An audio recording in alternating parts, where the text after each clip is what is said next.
En esta segunda lección vamos a ver entonces algunos ejemplos de uso un poco más específicos del álgebra lineal en la ciencia de datos y en el machine learning. Y un primer ejemplo es la representación de los datos. Entonces, en el curso de introducción a la ciencia de datos hablamos de dos tipos de datos que podemos encontrar en estos proyectos de ciencia de datos y machine learning. Uno de ellos son los datos estructurados, que esencialmente son los datos que vienen en formato tabular, como vemos acá. Entonces podemos recolectar, por ejemplo, unos datos para 17 personas y por cada persona podemos tener, digamos, información de la altura y del peso en kilogramos. Entonces, por ejemplo, si analizamos una persona en particular, esta información para ese sujeto 3 de la altura y del peso lo podemos representar también como un vector. Entonces, esa información en particular de un sujeto dentro de ese set de datos puede tener una representación vectorial. Si tomamos, por ejemplo, una columna de este set de datos, digamos la columna de altura, esa columna también la podemos representar como un vector. Entonces los datos mismos pueden tener esa representación vectorial, donde cada fila de ese vector pues va a contener un dato de esa columna. Pero si analizamos el set de datos completo, por ejemplo, combinando la altura y el peso, esa información de la altura y del peso también la podemos representar como si fuese una matriz. Entonces podemos tener una matriz donde el número de filas va a ser el número total de filas que tenga el set de datos original, es decir, 17 filas, y cada columna va a ser o la altura o el peso, va a corresponder al dato que tengamos ahí. Entonces el primer sujeto tiene una altura de 177 y un peso de 70, el segundo sujeto 163, no tenemos el dato del peso, 152 para el tercer sujeto y 48 de peso, y así sucesivamente hasta cubrir la totalidad de los sujetos. Entonces podemos usar los vectores y las matrices para representar esos datos estructurados. Ese es un primer ejemplo de aplicación del álgebra lineal. Otro ejemplo de aplicación es para representar el otro tipo de datos que podemos tener en ciencia de datos y machine learning, que son los datos no estructurados, que son aquellos que no obedecen a una estructura predefinida, es decir, que no podemos representar, por ejemplo, en formato tabular. Acá tenemos un ejemplo, que son las imágenes. Pero otro tipo de datos estructurados puede ser la voz, puede ser el audio, puede ser el video, puede ser el texto. Todos ellos son datos no estructurados. Y independientemente de esos tipos de datos que tengamos, en un proyecto de ciencia de datos y machine learning, todos ellos pueden ser representados usando matrices o vectores. Entonces, por ejemplo, en este caso particular de las imágenes, cuando estamos implementando un proyecto, estas imágenes podemos almacenarlas como si fuesen algo que se conocen como los tensores. Y entonces los tensores son como agrupaciones de matrices. Entonces una imagen que tiene, por ejemplo, una altura y que tiene un ancho determinado, la puedo representar como matrices que tienen una altura específica, cada una de estas tres matrices, un ancho determinado, pero que tienen una profundidad exactamente igual a 3. ¿Y por qué una profundidad igual a 3? Porque cada imagen, si yo analizo cada píxel de manera individual, un píxel tiene un componente en rojo, en verde y en azul, que al combinarlos nos dan, a los ojos del ser humano, nos dan una impresión de una tonalidad o de un color diferente.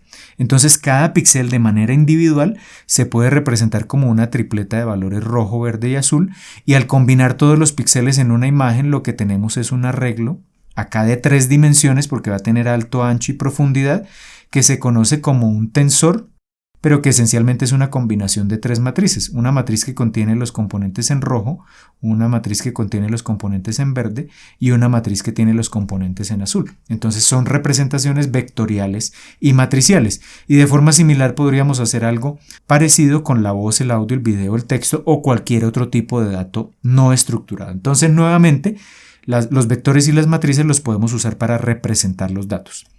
Pero no solo eso, sino que podemos usar el álgebra lineal para operar sobre esos datos y construir un modelo.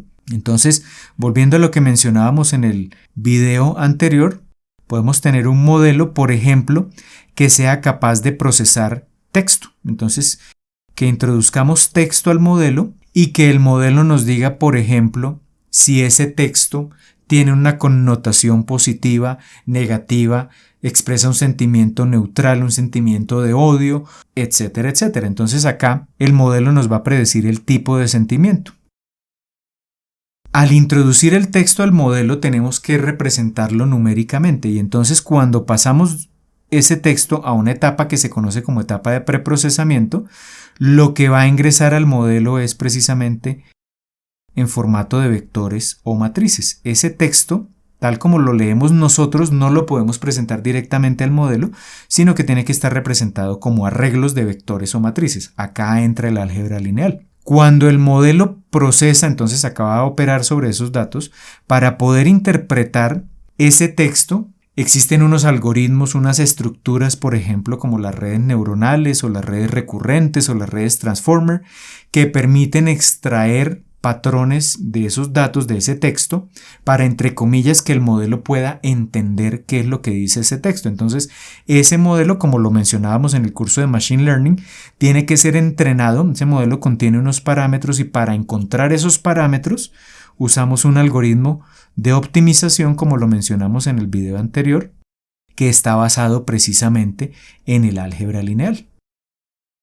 Y entonces ese algoritmo de optimización permite encontrar esos parámetros usando técnicas de álgebra lineal, herramientas de álgebra lineal que realizan operaciones sobre esos vectores y esas matrices, y en ese proceso de entrenamiento el modelo, entre comillas, aprende a identificar si ese texto es positivo, negativo o neutral y genera una respuesta, y esa respuesta también está en formato generalmente de vectores o matrices. Entonces tenemos, en términos generales, en el Machine Learning, datos que ingresan en formato de vectores o matrices, internamente un proceso de entrenamiento que implica operaciones sobre esos vectores y matrices que se basan en el álgebra lineal y que como resultado generan vectores y matrices que luego, cuando cambiamos ese formato de vectores a matrices a algo que podamos entender, nos permiten ver si en ese caso particular el texto es positivo, negativo o neutral. Y esto lo podemos generalizar a diferentes tipos de modelos que tengan como entrada diferentes tipos de datos y diferentes tipos de salidas, pero en el fondo estas operaciones se siguen repitiendo. Y entonces acá empezamos a entender un poco la importancia del álgebra lineal y podríamos preguntarnos, bueno, entonces ¿qué ocurre si no aprendemos el álgebra lineal? Pues digamos que en principio uno podría decir que podemos seguir usando librerías de programación. Si sabemos programar en Python y usar librerías de Machine Learning o de ciencia de datos, podremos resolver algunos problemas en ciencia de datos y Machine Learning, podremos desarrollar algunos proyectos, pero con un nivel de complejidad, digámoslo así, básico. Si queremos ya profundizar y extraer, digamos, y aprovechar al máximo estas librerías de programación que ya existen, pues ya necesitamos herramientas de álgebra lineal, porque necesitamos conocer en el fondo estos algoritmos que ya vienen programados en diferentes librerías, cómo funcionan en el fondo. O sea, debemos dejar de verlos como cajas con un contenido que mágicamente opera sobre los datos. Necesitamos empezar a entender qué es lo que hay dentro de esas cajas para poder manipular algunos elementos de esas cajas y poder aprovechar, digamos, esos algoritmos al máximo para procesar los datos de la mejor manera posible para las necesidades de nuestro proyecto. Y si no conocemos el contenido de esa caja, no podremos explotar al máximo las capacidades de esos algoritmos y técnicas que ya están implementadas en esas librerías de programación. Entonces, en el fondo, necesitamos por eso entender el álgebra lineal.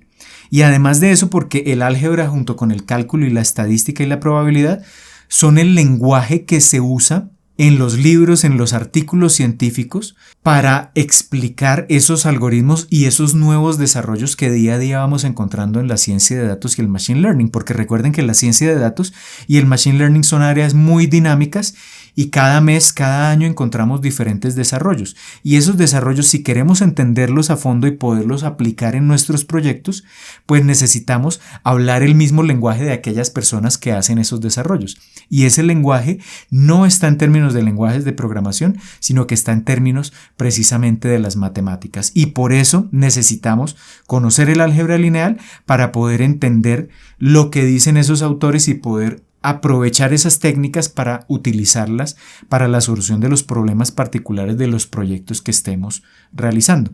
Entonces de ahí la importancia de aprender el álgebra lineal y obviamente las otras áreas de las matemáticas como el cálculo, la probabilidad estadística que veremos en los próximos cursos. Entonces con esto ya cerramos este primer módulo introductorio del curso, lo que ya nos permite tener, digamos, un panorama general de lo que es el álgebra lineal y de la importancia que tienen la ciencia de datos y el machine learning. Entonces, en la próxima lección vamos a comenzar a hablar del segundo módulo del curso, donde nos vamos a enfocar en el primer tipo de datos que nos interesa, que son los vectores. Entonces, para entender qué es esto de los vectores, vamos a mirar algunos ejemplos de uso precisamente de este tipo de dato en la ciencia de datos y en el machine learning. Ese va a ser precisamente entonces el tema de la próxima lección.